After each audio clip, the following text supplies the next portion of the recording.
हिंद दोस्तों, कैसे हैं आप सभी। आशा करता हूँ बहुत ही अच्छे होंगे। इस वीडियो में हम आपके लिए लेकर आए टॉप 25 जीके जीएस के क्वेश्चन। ये ऐसे क्वेश्चन हैं जो बहुत बार एग्जाम में पूछते हैं, तो अगर आपका आने वाले टाइम में कोई भी एग्जाम है तो यह वीडियो आपके लिए बहुत ही हेल्पफुल हो सकती है। वीडियो देखकर अगर वीडियो पसंद आएगा तो प्लीज वीडियो को लाइक करिएगा और वीडियो को स्टडी ग्रुप में शेयर करिए। तो चलिए देखते हैं पहला क्वेश्चन क्या है।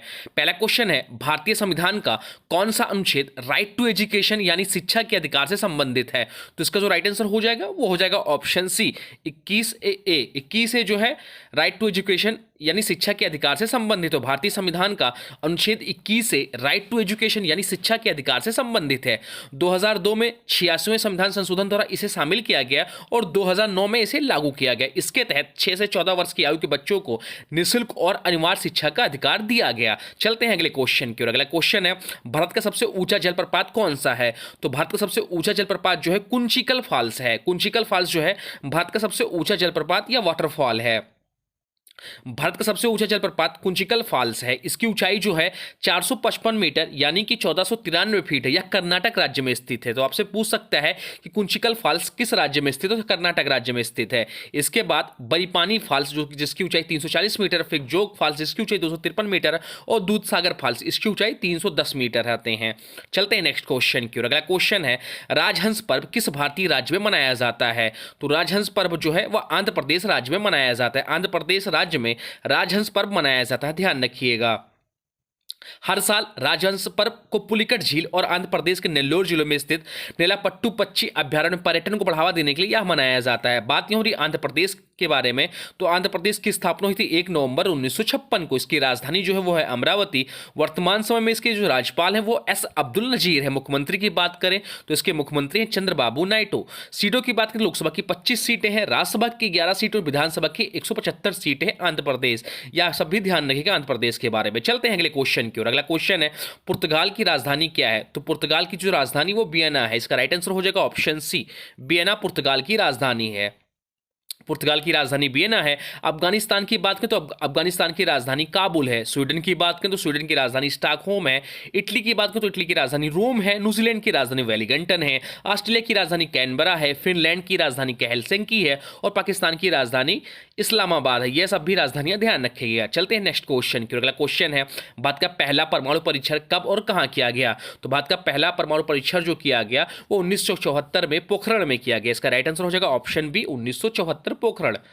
भारत का पहला परमाणु परीक्षण 18 मई 1974 को राजस्थान के पोखरण में किया गया। इस मिशन का नाम स्माइलिंग बुद्धा है। बहुत बार एग्जाम में पूछा गया है। इसके बाद भारत ने 1988 में पोखरण द्वितीय के तहत 5 परमाणु परीक्षण किए जिन्हें ऑपरेशन शक्ति का नाम दिया गया। यह भी ध्यान रखिएगा। चलते हैं अगले क्वेश्चन की ओर। अगला क्वेश्चन है, भारत में पहली बार जनगणना कब कराई गई। तो भारत में पहली बार जो जनगणना कराई गई वो 1872 में कराई गई। इसका राइट आंसर हो जाएगा ऑप्शन बी 1872।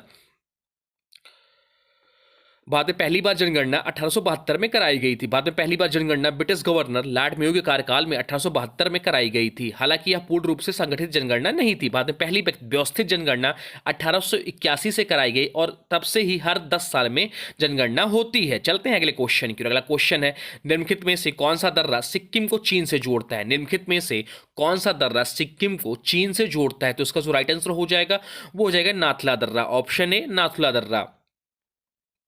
नाथुला दर्रा सिक्किम को चीन से जोड़ता है। रोहतांग दर्रा की बात करें तो रोहतांग दर्रा किस राज्य में स्थित है। तो हिमाचल प्रदेश में।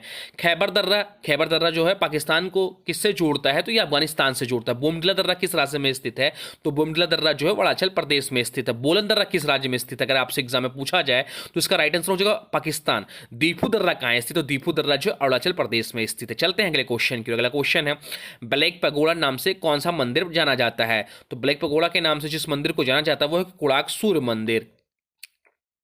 कोणार्क सूर्य मंदिर को ब्लैक पैगोडा टेम्पल के नाम से भी जाना जाता है। यह सूर्यदेव भगवान का मंदिर है। ब्लैक पैगोडा के नाम से कोणार्क सूर्य मंदिर को जाना जाता है। खजुराहो मंदिर किस राज्य में स्थित है, अगर मंदिर की बात करें तो खजुराहो मंदिर जो है मध्य प्रदेश राज्य में स्थित है। दिलवाड़ा मंदिर कहाँ स्थित है, दिलवाड़ा मंदिर जो कि जैन मंदिर जैनों से संबंधित है या राजस्थान में है। कंदारिया महादेव मंदिर किस राज्य में स्थित है, अगर आपसे एग्जाम में पूछा जाए तो यह मध्य प्रदेश राज्य में स्थित है। सबरीमाला इंपॉर्टेंट है, ये अयप्पा मंदिर है, अयप्पा भगवान जी इसमें है, जो किस राज्य में है तो केरल राज्य में स्थित सबरीमाला मंदिर इंपॉर्टेंट है। भारत में पहली रेलगाड़ी कब चली थी, तो भारत में पहली रेलगाड़ी जो चली थी वो 1853 में चली गई थी। इसका राइट आंसर हो जाएगा ऑप्शन बी 1853 में। भारत में पहली रेलगाड़ी 1853 में चली थी। भारत में पहली रेलगाड़ी 16 अप्रैल 1853 को मुंबई बोरीवंदर से ठाणे के बीच में चलाई गई थी।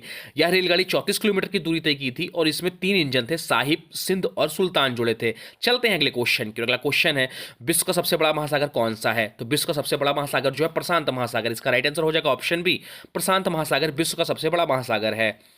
प्रशांत महासागर विश्व के महासागरीय घाटियों में सबसे बड़ा और सबसे गहरा महासागर है। विश्व का सबसे छोटा महासागर की बात करेंगे अगर आपसे एग्जाम में पूछा जाए तो ये आर्कटिक महासागर। चलते हैं अगले क्वेश्चन की। अगला क्वेश्चन है, 38वीं समांतर रेखा किन दो देशों के मध्य स्थित है? तो इसका जो राइट आंसर हो जाएगा वो हो जाएगा उत्तर कोरिया और दक्षिण कोरिया। 38वीं समांतर रेखा इन दो देशों के मध्य स्थित है।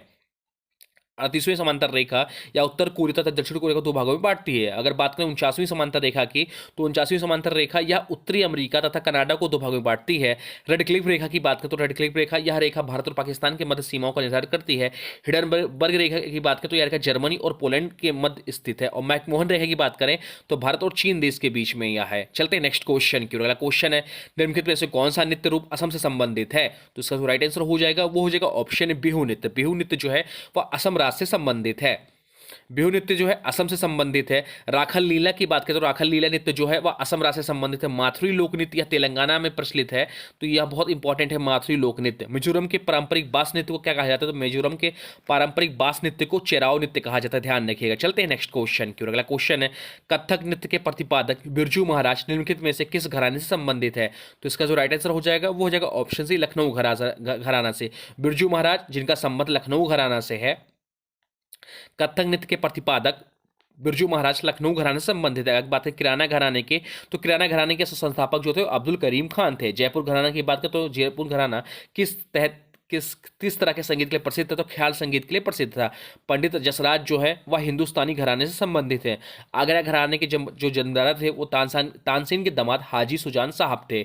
चलते हैं नेक्स्ट क्वेश्चन की। अगला क्वेश्चन इंपॉर्टेंट क्वेश्चन है, यूनाइटेड नेशन संयुक्त राष्ट्र की स्थापना कब हुई थी? तो इसका जो राइट आंसर हो जाएगा वो हो जाएगा 1945 में। 1945 में यूनाइटेड नेशन या संयुक्त राष्ट्र की स्थापना हुई थी। यूनाइटेड नेशन संयुक्त राष्ट्र की स्थापना 1945 में हुई थी। इसका मुख्यालय जो है वह न्यूयॉर्क में स्थित है। संयुक्त राष्ट्र या यूनाइटेड नेशन यूएन की स्थापना 24 अक्टूबर 1945 को द्वितीय विश्व युद्ध के बाद हुई थी। इसका उद्देश्य जो था वह विश्व शांति बनाए रखना, अंतर्राष्ट्रीय सहयोग को बढ़ावा देना और मानवाधिकारों की रक्षा करना था। इसकी स्थापना के समय जो 51 देशों ने भाग लिया था और वर्तमान समय में इसमें जो सदस्य देश हैं वो 193 हैं। चलते हैं नेक्स्ट क्वेश्चन की। अगला क्वेश्चन है, निम्नलिखित में से किसे सागरमाथा के नाम से जाना जाता है? तो माउंट एवरेस्ट को जो है वह सागरमाथा के नाम से जाना जाता है। इसका राइट आंसर हो जाएगा option D, mount Everest. Sagarmatha mount Everest का एक नेपाली नाम है जिसका अर्थ है आकाश की देवी। तिब्बती नाम चोमोलुंगमा है जिसका अर्थ है विश्व की देवी माँ। 1953 में एडमंड हिलेरी और तेनजिंग नार्वे एवरेस्ट पर चढ़ने वाले पहले व्यक्ति थे। माउंट एवरेस्ट की वर्तमान समय जो ऊंचाई है 8,848 मीटर है और यह दुनिया की सबसे ऊंची चोटी है। माउंट एवरेस्ट का जो नाम है वह भारत के पूर्व सर्वेयर जनरल जॉर्ज एवरेस्ट के नाम पर रखा गया था, यह भी ध्यान रखिएगा। चलते हैं नेक्स्ट क्वेश्चन की। और अगला क्वेश्चन है, सुभाष चंद्र बोस ने आजाद हिंद फौज के गठन कब किया था? तो सुभाष चंद्र बोस ने आजाद हिंद फौज का गठन जो किया था वह 1943 में किया था। इसका राइट आंसर हो जाएगा ऑप्शन डी, 1943। सुभाष चंद्र बोस ने 21 अक्टूबर 1943 को सिंगापुर में आजाद हिंद फौज का गठन किया था। इसका उद्देश्य तो भारत को ब्रिटिश शासन से मुक्त कराना था। यह सेना पहले रास बिहारी बोस द्वारा बनाई गई थी लेकिन बाद में नेताजी ने इसका नेतृत्व संभाला। इसी दौरान इन्होंने जय हिंद और तुम मुझे खून दो मैं तुम्हें आजादी दूंगा जैसे नारे भी दिए थे। चलते नेक्स्ट क्वेश्चन की ओर। अगला क्वेश्चन है, इंपॉर्टेंट क्वेश्चन है आने वाले एग्जाम के लिए। किस संशोधन के द्वारा मतदान की न्यूनतम आयु 21 वर्ष से घटाकर 18 वर्ष की गई? तो इसका जो राइट आंसर हो जाएगा वो हो जाएगा ऑप्शन है 61वां संशोधन के तहत। 61वां संविधान संशोधन अधिनियम जो कि 1988 में हुआ था के तहत लोकसभा और विधानसभा चुनाव में मतदान की आयु 21 वर्ष से घटाकर 18 वर्ष कर दी गई। यह संशोधन राजीव गांधी सरकार के दौरान किया गया था जिसमें युवा मतदाताओं की भागीदारी बढ़ी। चलते नेक्स्ट क्वेश्चन की ओर। अगला क्वेश्चन है, भारतीय संविधान में मौलिक अधिकार कितने प्रकार के हैं? तो भारतीय संविधान में मौलिक अधिकार जो वर्तमान समय में है वो 6 प्रकार के हैं।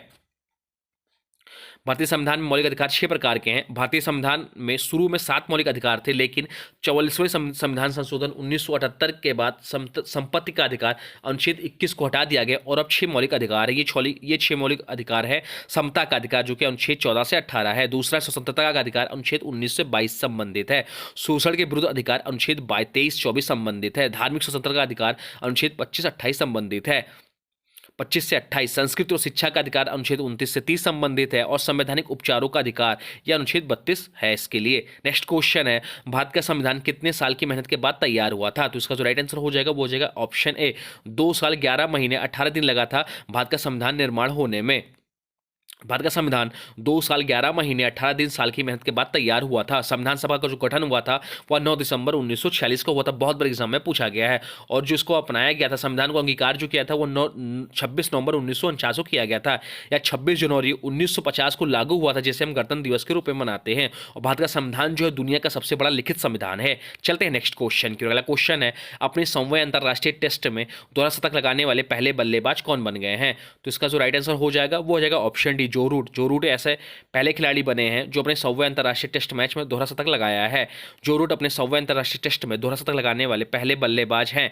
एक टेस्ट क्रिकेट मैच की एक पारी में सर्वाधिक रन बनाने का रिकॉर्ड जो है वो 400 रन है। वह बल्लेबाज ब्रायन लारा हैं। सचिन तेंदुलकर 50वें ओवर के समेत ओवरों के क्रिकेट में 200 रन बनाने वाले पहले बल्लेबाज थे, यह भी ध्यान रखिएगा। नेक्स्ट क्वेश्चन है, सरहुल उत्सव किस राज्य में मनाया जाता है? तो सरहुल उत्सव जो है वह झारखंड राज्य में मनाया जाता है। उसका राइट आंसर हो जाएगा ऑप्शन बी, झारखंड राज्य।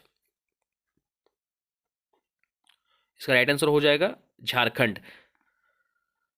सरहुल उत्सव झारखंड राज्य में से संबंधित है। बात करें झारखंड राज्य की तो इसकी स्थापना हुई थी 15 नवंबर 2000 को। राजधानी है इसकी रांची। राज्यपाल है इसके वर्तमान समय में संतोष गंगवार। मुख्यमंत्री हैं हेमंत सोरेन। सीटों की बात करें तो लोकसभा की यहाँ 14 सीटें हैं, राज्यसभा की 6 सीटें, विधानसभा की 82 सीटें हैं झारखंड राज्य में। चलते हैं नेक्स्ट क्वेश्चन की ओर। अगला क्वेश्चन है, 24वें जैन तीर्थंकर का नाम क्या था? तो 24वें तीर्थंकर का जो नाम था वह था महावीर। महावीर जो थे वो जैन धर्म के 24वें तीर्थंकर थे। 24वें जैन तीर्थंकर का नाम महावीर था। इनका जन्म जो हुआ था 599 ईसा पूर्व में कुंड ग्राम वैशाली में हुआ था। जैन धर्म के संस्थापक एवं प्रथम तीर्थंकर जो थे वह ऋषभ देव थे। जैन धर्म 2 समुदाय में विभाजित है, श्वेतांबर और दिगंबर। जैन धर्म के त्रिरत्न है, यह है सम्यक दर्शन, सम्यक ज्ञान और सम्यक आचरण। चलते हैं नेक्स्ट क्वेश्चन की ओर। अगला क्वेश्चन है, गौतम बुद्ध का संबंध निम्नलिखित में से किस गढ़ से था? तो इसका जो राइट आंसर हो जाएगा वो हो जाएगा ऑप्शन बी, साकेगढ़ से था। इसका राइट आंसर हो जाएगा ऑप्शन बी, साकेगढ़। गौतम बुद्ध का संबंध साकेगढ़ से है। गौतम बुद्ध का जन्म 563 ईसा पूर्व लुम्बिनी में इक्ष्वाकु वंशीय राजा शुद्धोधन के घर में हुआ था। तो इनके पिता का नाम शुद्धोधन था। इनकी माता का नाम महामाया था जो कोलीय वंश की थी। जन्म के 7वें दिन ही माता का देहांत हो जाने से इनका पालन पोषण इनकी मौसी महाप्रजापति गौतमी ने किया। 6 वर्षों की कठोर साधना के पश्चात बोध गया बिहार में बौद्ध वृक्ष के नीचे इन्हें ज्ञान की प्राप्ति हुई। वे सिद्धार्थ से गौतम बुद्ध बन गए। तो गौतम बुद्ध के बचपन का नाम सिद्धार्थ था। इन्हें बोध गया बिहार में ज्ञान की प्राप्ति हुई बौद्ध वृक्ष के नीचे। गौतम बुद्ध ने अपना पहला उपदेश जो था सारनाथ में दिया, जो कि वर्तमान में उत्तर प्रदेश के वाराणसी में है। चलते हैं नेक्स्ट क्वेश्चन की ओर। अगला क्वेश्चन है, पंचायती राज व्यवस्था को पहली बार भारत में किस राज्य में लागू किया गया? तो पंचायती राज व्यवस्था को भारत में पहली बार जो लागू किया गया था वह राजस्थान राज्य में लागू किया गया था। इसका राइट आंसर हो जाएगा ऑप्शन ए, राजस्थान राज्य में। पंचायती राज व्यवस्था को पहली बार भारत में राजस्थान राज्य में लागू किया गया था। भारत में पंचायती राज व्यवस्था को 2 अक्टूबर 1959 को सबसे पहले राजस्थान के नागौर जिले में लागू किया गया था। इसके बाद अगले ही वर्ष आंध्र प्रदेश ने इसे अपनाया। पंचायती राज ग्रामीण स्वशासन प्रणाली का अधिकार है और इसे संविधान के 73वें संशोधन 1992 के तहत कानूनी मान्यता मिली। चलते हैं अब आज के अंतिम क्वेश्चन की ओर। आज का अंतिम क्वेश्चन है, प्रोजेक्ट टाइगर को किस वर्ष में आरंभ किया गया था? प्रोजेक्ट टाइगर को किस वर्ष में आरंभ किया गया था? तो उसका राइट आंसर हो जाएगा ऑप्शन ए, 1973 में प्रोजेक्ट टाइगर की शुरुआत हुई। बाघ परियोजना या प्रोजेक्ट टाइगर वर्ष 1973 में प्रारंभ की गई थी। 29 जुलाई को विश्व बाघ दिवस मनाया जाता है। अगर बात करें गैंडा परियोजना की तो इसकी शुरुआत 1987 में हुई। हाथी परियोजना की बात करें तो हाथी परियोजना की शुरुआत 1992 में हुई। गिद्ध संरक्षण प्रोजेक्ट की जो बात करें तो गिद्ध संरक्षण प्रोजेक्ट की शुरुआत जो हुई 2006 से भी हुई। यह सब भी ध्यान रखिएगा। ये थे आपके टॉप 25 क्वेश्चन। साथ साथ में हर वीडियो से इंपॉर्टेंट बताए हूँ जो आपके लिए एग्जाम में पूछ सकते हैं। और आज की वीडियो से क्वेश्चन है, इसका राइट आंसर आप लोग कमेंट बॉक्स में बताना है। आज की वीडियो से क्वेश्चन है, ब्लैक पैगोडा नाम से कौन सा मंदिर जाना जाता है? ब्लैक पैगोडा के नाम से कौन सा मंदिर जाना जाता है? इसका जो भी राइट आंसर होगा कमेंट बॉक्स में जो बताएगा। साथ साथ वीडियो कैसा लगा इसके बारे में भी जरूर बताएगा। हाँ, और कोई सुझाव है तो वह भी कमेंट बॉक्स में लिख दीजिएगा। तो चलिए मिलता है एक नए वीडियो में, तब तक thanks for watching nun classes. और हाँ, अभी तक आपने वीडियो को लाइक नहीं किया है तो प्लीज वीडियो को लाइक कर दीजिएगा और चैनल पर नए चैनल को सब्सक्राइब भी कर लीजिएगा। Thanks for watching.